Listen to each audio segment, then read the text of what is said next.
सलाम, नमस्ते, सत श्री अकाल। मैं हूं मोहम्मद अदनान और आप देख रहे हैं तुर्क मीडिया। आज की हम इस वीडियो में बात करेंगे सुप्रीम कोर्ट द्वारा दिए गए एक बहुत बड़े फैसले के बारे में।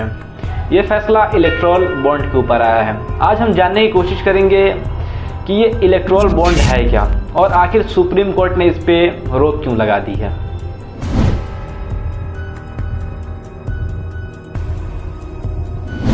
सबसे पहले हम जानेंगे कि इलेक्टोरल बॉन्ड आखिर है क्या, यह किस तरह से काम करता है। हम आपको बताएंगे कि इलेक्टोरल बॉन्ड में किस तरह से किसी पार्टी को चंदे के रूप में दान किया जाता है, के द्वारा किसी पार्टी को फंडिंग की जाती है। इलेक्टोरल बॉन्ड जो है वो SBI द्वारा जारी किया जाता है। SBI ही एकमात्र ऐसा बैंक है जो इलेक्टोरल बॉन्ड जारी करता है। इसे व्यक्तियों द्वारा खरीद करके किसी भी पार्टी के बैंक में जमा किया जाता है। यह इलेक्टोरल बॉन्ड 2019 से लेकर के अब तक गोपनीय रखा गया था। गोपनीय का मतलब कि इसका कोई भी सूचना पब्लिक में अपडेट नहीं किया जाता था।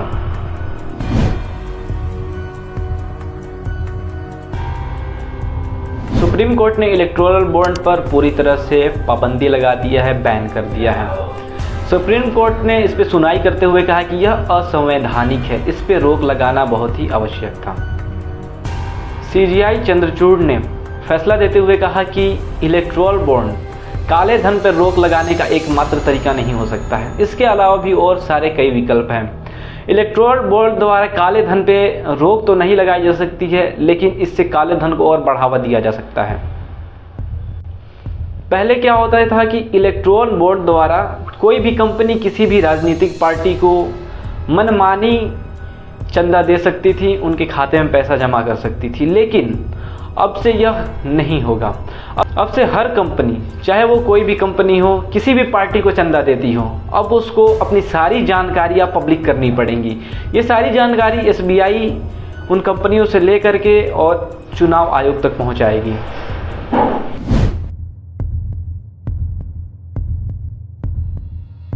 पहले क्या होता था कि कंपनियों में इसकी कोई भी रोक नहीं थी, कोई भी सीमा नहीं थी कि कोई भी कंपनी किस सीमा तक किसी पार्टी को चंदा दे सकती है या फिर पैसा दे सकती है इलेक्टोरल बॉन्ड के जरिए। इलेक्टोरल बॉन्ड सबसे पहले कोई कंपनी या फिर कोई भी व्यक्ति सबसे पहले SBI से जाके ख़रीदता था। ख़रीद करके लाने के बाद वो अपने किसी भी पार्टी को, जिस पार्टी को सपोर्ट करता है या जिस पार्टी को भी वो चंदा देना चाहता था, वो उस पार्टी के खाते में जा कर के जमा कर देता था। इसके बाद वो पार्टी वो इलेक्टोरल बॉन्ड लेकर के बैंक में जाती थी और उसके बाद वो वहाँ से धनराशि प्राप्त करती थी। लेकिन अब ऐसा नहीं है। अब इलेक्टोरल बॉन्ड को बैन कर दिया गया है। SBI अब इलेक्टोरल बॉन्ड को ना बेचेगी और ना ही किसी पार्टी को देगी। SBI का मात्र यह काम रह गया कि 2019 से लेकर अब तक जितने भी इलेक्टोरल बॉन्ड बेचे गए हैं उन सब की जानकारी इकट्ठा करके कि किस पार्टी को किसने और किस कंपनियों ने कितना पैसा दिया है।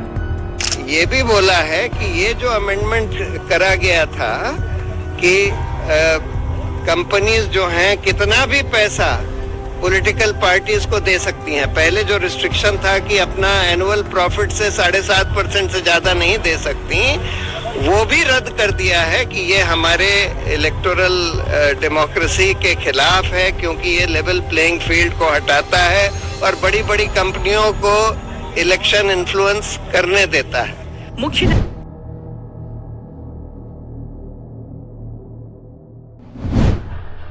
कांग्रेस के एक प्रवक्ता ने, जिनका नाम पवन खेड़ा है, उसने इस पर प्रतिक्रिया देते हुए कहा है कि 2019 से अब तक जितने भी इलेक्टोरल बॉन्ड बेचे गए हैं या फिर जितने भी इलेक्टोरल बॉन्ड किसी पार्टी के खाते में जमा किए गए हैं, उसमें से 95% इलेक्टोरल बॉन्ड का लाभ भारतीय जनता पार्टी को मिला है।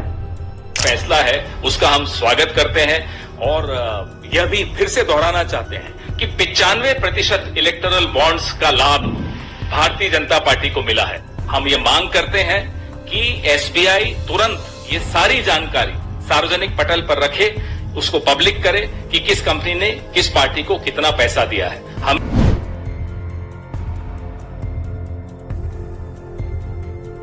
इसके बाद भारतीय जनता पार्टी के प्रवक्ता नलिन कोहली का बयान आया है। नलिन कोहली ने कहा है कि सुप्रीम कोर्ट का फैसला सर्वोच्च है, हम इस फैसले की सम्मान करते हैं, हम इस फैसले का पालन करेंगे। हम रोज कोर्ट में रहते हैं और रोज जो है कुछ जजमेंट्स आते हैं पक्ष में कुछ विपक्ष में। अब जो माननीय सुप्रीम कोर्ट का आदेश है, जजमेंट है, वो मान्य होता है, उसे स्वीकारा जाता है, उसके कोई निर्देश होते हैं या आदेश होते हैं, उसमें उसका पालन होता है।